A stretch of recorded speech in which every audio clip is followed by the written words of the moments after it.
Hello everyone. आज हम लोग ट्रस्ट का एक नेक्स्ट लेक्चर स्टार्ट करने जा रहे हैं और जिसका नाम है, टॉपिक का नाम है जीरो फोर्स मेंबर्स। तो ये कंपटीशन पॉइंट ऑफ व्यू से बहुत ही इंपॉर्टेंट टॉपिक है। हालांकि हो सकता है कि सेमेस्टर के एग्जाम्स में ये सब चीजें ना पूछी जाएं, इंजीनियरिंग के सेमेस्टर या पॉलिटेक्निक डिप्लोमा के सेमेस्टर्स में ये चीजें ना पूछी जाएं, लेकिन आपके कंपटीशन पॉइंट ऑफ व्यू से बहुत इंपॉर्टेंट है। जैसा इसका नाम है जीरो फोर्स मेंबर्स, तो कुछ मेंबर्स ट्रस्ट में ऐसे होते हैं जिसमें कभी हम कैलकुलेट कर रहे होते हैं तो मेंबर्स पर फोर्स की वैल्यू जीरो आ रही होती है। तो ऐसे मेंबर्स जिसमें इंटरनल फोर्सेस की वैल्यू जीरो होगी उनको जीरो फोर्स मेंबर्स कहते हैं। जैसा नाम है वैसी इसकी डेफिनेशन है, बहुत सिंपल है। तो नॉर्मली जब हम ट्रस्ट को सॉल्व करते हैं तो हमें हिंज और रोलर दिया रहता है, तो हम रिएक्शंस निकालते हैं, फिर एक एक जॉइंट को पकड़ते हैं, जैसे कि मेथड ऑफ जॉइंट्स में है। इवन की मेथड ऑफ सेक्शन को भी हम जब मेथड ऑफ सेक्शन से भी सॉल्व करते हैं तो रिएक्शंस निकालते हैं और उसके बाद फिर कंडीशन इक्विलिब्रियम लगा के सॉल्व कर लेते हैं। कैंटिलीवर ट्रस्ट में भी हमने देखा कि मेथड ऑफ जॉइंट्स लगा के चीजों को सॉल्व हो रहा है। तो यदि हमें पहले से पता चल जाए कि कुछ ऐसे मेंबर्स तो नहीं है ट्रस्ट में कि जहां पर जिन पे मेंबर्स की फोर्स जीरो, मेंबर्स जो होगा, मेंबर्स पे जो फोर्स होगा वो जीरो होगा, तो यानी कि वो मेंबर्स बेकार हैं, क्योंकि ना तो वो टेंशन में ना कंप्रेशन में, तो उन मेंबर्स का होना ना होना बात बराबर है, यानी कि उनको हटा के ट्रस्ट को छोटा किया जा सकता है। तो क्या हमें रिएक्शन निकालने से पहले, मेथड ऑफ जॉइंट्स लगाने से पहले ही कुछ ऐसे मेंबर्स पता चल सकते हैं जिन पे फोर्स की वैल्यू जीरो, हमें मार्क्स भी मिल जाएंगे और हमारी ट्रस्ट छोटी हो जाएगी, हमारा टाइम भी बचेगा। तो यानी कि कुछ रूल्स होते होंगे जिनके अकॉर्डिंग हम डायरेक्टली कह सकते हैं कि इन मेंबर्स पर फोर्स की वैल्यू जीरो होगी। तो दो रूल हैं यहां पर। सबसे पहले मैं डिस्कस यहां पर करूंगा आपके पास रूल फर्स्ट। सबसे पहले आपको जो भी ट्रस्ट दी जाए, आप उसमें सारे जॉइंट्स को ध्यान से देखिए और एक ऐसा जॉइंट लिखिए, a joint should have only 3 forces. मतलब एक ऐसे जॉइंट को लीजिए जिसके साथ 3 फोर्सेस लगे हों। कई बार बुक्स में 3 मेंबर्स भी लिखे रहते हैं, लेकिन मैंने यहां पर 3 फोर्सेस लिखे। कुछ कारण है, उसको भी हम डिस्कस करेंगे। 3 फोर्सेस हैं। जब हम जॉइंट का, जैसे किसी भी जॉइंट को पकड़ लेंगे, उसके साथ 3 फोर्सेस देखना है कि उसका अगर हम जॉइंट का यदि फ्री बॉडी डायग्राम बनाएंगे तो क्या उस पर 3 फोर्सेस लगे हैं, नहीं लगे। ये रूल का पहला पॉइंट है, ए पॉइंट। दूसरा, 2 फोर्सेस शुड बी कोलिनियर। जो उसमें से जो 2 फोर्सेस होंगे, 3 में से जो कोई भी 2 फोर्सेस होंगे वो कोलिनियर होने चाहिए। कोलिनियर मींस एक लाइन में होने चाहिए।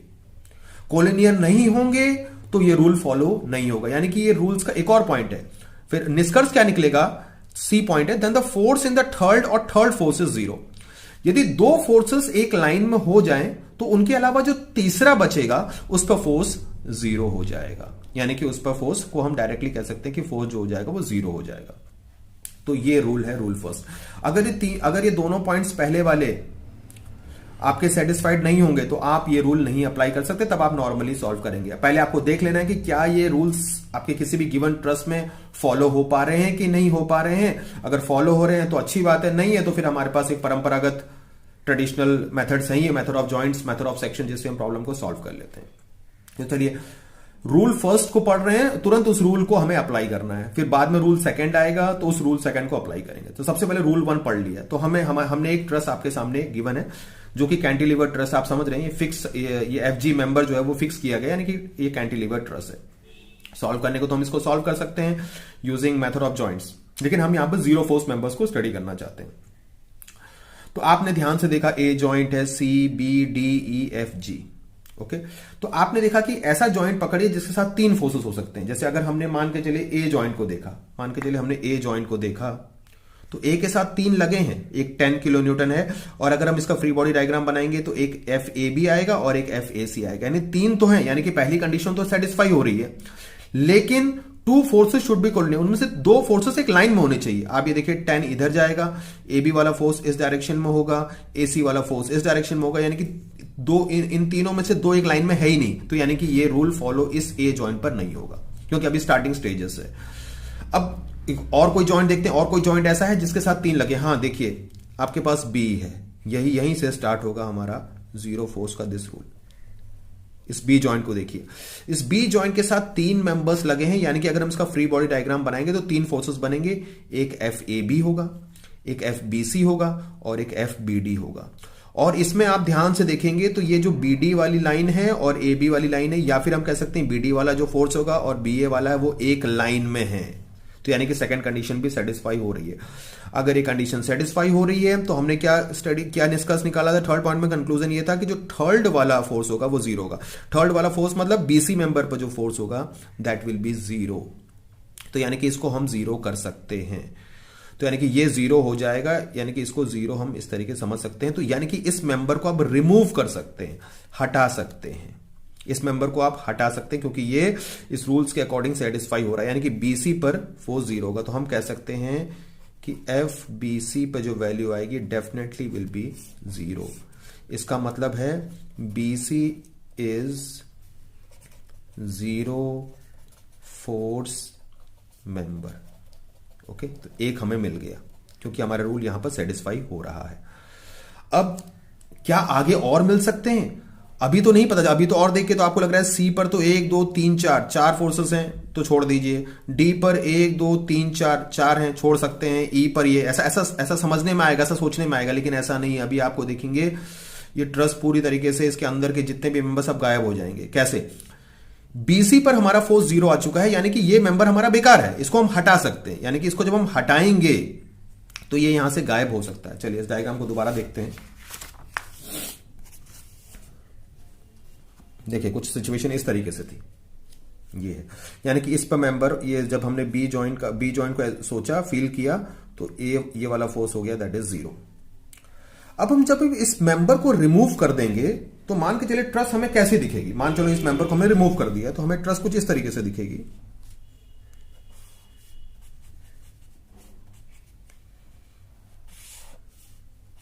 देखिएगा यहां पर इस लोड को लगने दीजिए 10 किलो न्यूटन। ये बी है, ये ए है, इसको हमने रिमूव कर दिया तो ये ऐसे आ गया, ये ऐसे आ गया और ये ऐसे आ गया। इसका नाम है एफ, इसका नाम है जी, इसका नाम है ई, इसका नाम है सी। ये ए सी है। बी पॉइंट को आपने गायब कर दिया, वो सीधे पॉइंट हो गया that is D. B point को आप रिमूव कर सकते हैं डी, यानी कि ये क्योंकि हमने ये वाला बीसी वाला जो है वो जीरो फोर्स को हमने रिमूव कर दिया। फिर उसके बाद ध्यान से देखिएगा सी जॉइंट को, क्योंकि अब हमें सी जॉइंट को यदि हम देखेंगे, ये देखिए सी जॉइंट को देखेंगे, फिर अब हमने ये रिमूव कर दिया। अब हमें लग रहा है कि हाँ सी के साथ तीन में अगर हम फ्री बॉडी डायग्राम ऑफ सी बनाते हैं, मान लीजिए फ्री बॉडी डायग्राम ऑफ आप सी बनाते हैं। चलिए यहां पर मैं free body diagram of B भी बना दे रहा हूं। Free body diagram of B यदि हम बनाते तो ये होता एफ बी ए और ये होता इस डायरेक्शन में that is F B D और ये होता इस तरीके से एफ बी सी। तो ये दोनों लाइन में होते तो ये जीरो हो जाता, वो जीरो हमने रिमूव कर दिया। यदि हम अब सी का एफबीडी बनाएंगे, मान के चलिए सी है, इसके साथ एक इस डायरेक्शन में होगा that is equal to F C A, एक इसके अपोजिट होगा that is equal to F C E और एक ऐसे होगा that is F C D. This is C joint. आप फिर देख रहे हैं, जब हम सी जॉइंट को हम ध्यान से देख रहे हैं तो सी के साथ तीन फोर्सेस बने हैं और ये वाला एफ सी ए वाला और एफ सी ई वाले एक लाइन में है, यानी कि कोलिनियर में है। तीन फोर्सेस हो गए, पहली कंडीशन सेटिस्फाई हो गई। दो फोर्सेस एक लाइन में है तो पक्का एफसीडी कितना होना चाहिए? That should be equal to zero, यानी कि ये भी जीरो फोर्स मेंबर आ गया सीडी। सीडी भी हमारा जीरो फोर्स मेंबर आ गया। तो यानी कि सीडी को हम जीरो कर सकते हैं। ये जीरो हो गया, जीरो हो गया। अब जब सीडी जीरो होगा तो सीडी को रिमूव कर सकते हैं। सीडी को रिमूव करेंगे तो फिर ट्रस आपकी और छोटी हो जाएगी। देखिए इसको, देखिए और छोटी होती जा रही है। हमने सीडी को रिमूव कर दिया तो यहां पर हमारे पास ये मिला है, ये मिला है। This is G, this is F, this is E, this is D, this is A और ए 10 किलो न्यूटन है। This is A. ये हो गया। फिर आप देख रहे हैं डी जॉइंट, आप डी जॉइंट को घेर सकते हैं और फिर आप देखेंगे कि डी के साथ भी वही चीज सेटिस्फाई हो रही है, यानी कि डीई पर फोर्स आ जाएगा जीरो, यानी कि डीई पर एफ डीई की वैल्यू हो जाएगी दैट इज जीरो, यानी कि डीई भी हमारा जीरो फोर्स मेंबर है। ओके, उसके बाद देखिए आप समझ ही रहे होंगे। अब आगे जब हम इस डीई को अगर हम रिमूव कर दें तो फिर हमारे पास सिंपल सी ट्रस और छोटी हो जाएगी। ये देखिएगा इस तरीके से, यहां पर 10 किलो न्यूटन है। दिस इज ए और ये बचेगा हमारे पास सिर्फ दैट इज ई, ये हो गया जी, दैट इज ये हो गया एफ। ओके, फिर आप इस ई को देखेंगे, ई पर फिर वो रूल सेटिस्फाई होगा, तो यानी कि ये वाला मेंबर पर फोर्स 0 हो जाएगा। यानी कि हम कह सकते हैं कि F E G that is equal to 0। तो आपने देखा कि ये भी 0 हो जाएगा, तो फाइनली आपको ट्रस्ट बहुत ही सिंपल मिलेगी। जस्ट एक फिक्स सपोर्ट और एक मेंबर आपका एफ से लेकर ए होगा और जी से लेकर ए होगा। उसको आप बहुत ही, अगर उसको सॉल्व करने को भी कहा गया है तो आप सिंपली ए जॉइंट पर मेथड ऑफ जॉइंट्स लगा के ए एफ, जो क्योंकि ये तो 0 हो चुका, ए एफ मेंबर और ए जी मेंबर बड़े आराम से पता कर सकते हैं। तो ये है रूल फर्स्ट, जहां पर जॉइंट को देखना है पहले ही, फ्री बॉडी डायग्राम बनाने जॉइंट बस हमें 0 को पता करना है। चलिए अब मान के चलिए एक सिचुएशन आपके सामने रखते हैं, फिर देखते हैं आगे क्या हो। मान लेते हैं कोई इस तरह की सिचुएशन हमारे सामने गिवन है। एक ट्रस्ट बना हुआ है और मेंबर्स हैं, लोड्स हैं, सब लगे हुए हैं। तो हमें इस रूल 1 को एक बार फिर से देखना है कि यहां पर कोई ऐसा मेंबर है जिसमें हम पहले से डायरेक्टली 0 कह सकते हैं।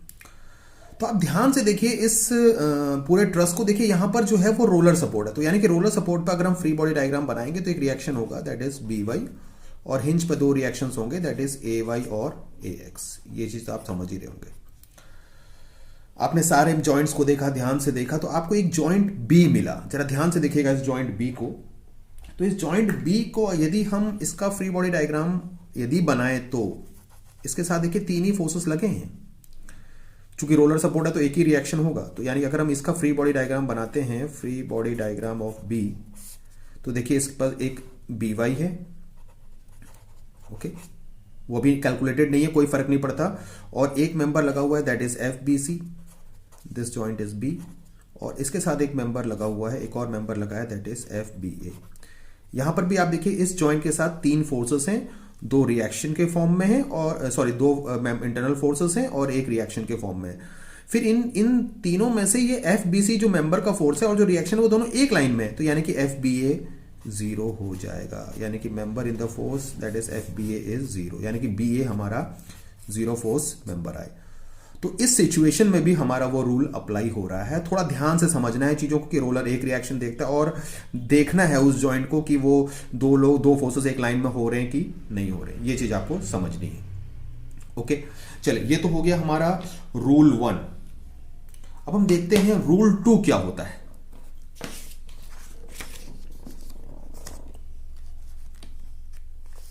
रूल सेकंड काफी इजी है। रूल सेकंड के पॉइंट्स ये हैं। पहला,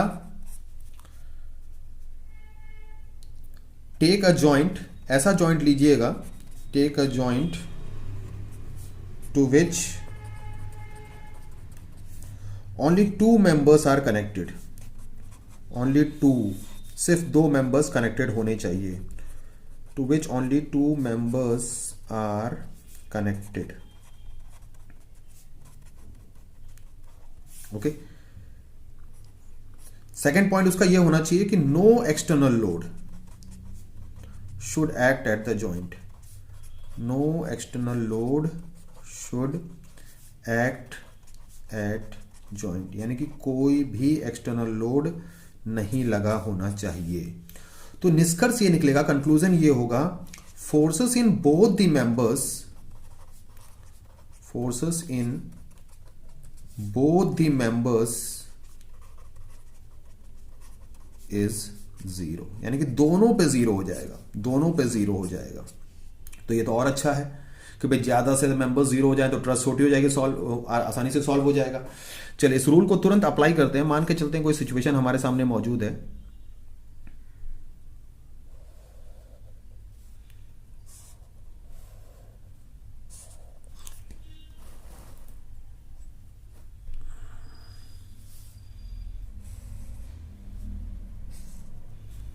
मान लेते हैं यहाँ पर रोलर है, यहाँ पर हिंज है, ओके, और यहाँ पर एक, इसको भी ज्वाइन कर देते हैं। मान चलते हैं इस पॉइंट का नाम ए है, इसका नाम बी है, इसका नाम सी है, इसका नाम डी है और इसका नाम ई है, और यहाँ पर एक लोड लगा दिया है दैट इज ऑफ से 5 किलो न्यूटन। एक लोड लगा देते हैं 5 किलो न्यूटन का। ओके, अब देखिए इसमें रूल सेकेंड कैसे फॉलो हो रहा है। तो आप ध्यान से देखिएगा, जॉइंट ए और जॉइंट डी, देखिए जॉइंट ए को देखिए, यदि आप इसका free body diagram of A बनाएंगे तो इसके साथ सिर्फ एक मेंबर लगा है, that is F A B force, उसका दिखा सकते हैं, और एक होगा एफ ए ई, इसके अलावा और कुछ भी नहीं है। तो देखिए, take a joint to which only 2 members are connected, 2 members connected है, कोई एक्सटर्नल लोड यहां पर नहीं लगा हुआ है, तो दोनों के दोनों जीरो हो जाएंगे, यानी कि एफ ए ई भी जीरो और एफ ए बी भी आपका दोनों के दोनों जो मेंबर्स हो पर जो फोर्सेस हो जाएंगे, that will be the value will be equal to that is zero. इसी तरीके से यदि आप डी जॉइंट को लेंगे तो यहां पर भी देखिए सिर्फ 2 मेंबर्स हैं, कोई एक्सटर्नल लोड नहीं, तो यानी कि ये दोनों भी जीरो हो जाएंगे, यानी कि हम कह सकते हैं कि F D C will be equal to zero and F D E will be equal to zero, यानी कि ये भी जीरो फोर्स मेंबर्स हैं, या इन पे मेंबर्स पे जो फोर्सेस है वो दैट इज जीरो है। तो ये है zero force rule 1 and rule 2, जिसको आपको ध्यान से समझना है और बहुत इजी है, बहुत आसानी से याद रखना है। पहला रूल ये था कि ऐसे जॉइंट को लेना है जिसके साथ 3 फोर्सेस लगे हों, उसमें से 2 फोर्सेस एक लाइन में हो जाए, तो तीसरा वाला मेंबर या तीसरा वाला फोर्स जो हो जाएगा वो जीरो हो जाएगा। सेकंड रूल, ऐसे जॉइंट को लेना है जिसके साथ सिर्फ 2 मेंबर्स लगे हों, ताकि 2 ही फोर्सेस दिखाए जा सकें और कोई एक्सटर्नल लोड ना लगाओ, तो दोनों के दोनों जीरो हो जाएंगे। तो इस तरीके से ये टॉपिक हमारा जीरो फोर्स मेंबर्स खत्म होता है। लाइक, शेयर और सब्सक्राइब जरूर कर दीजिएगा।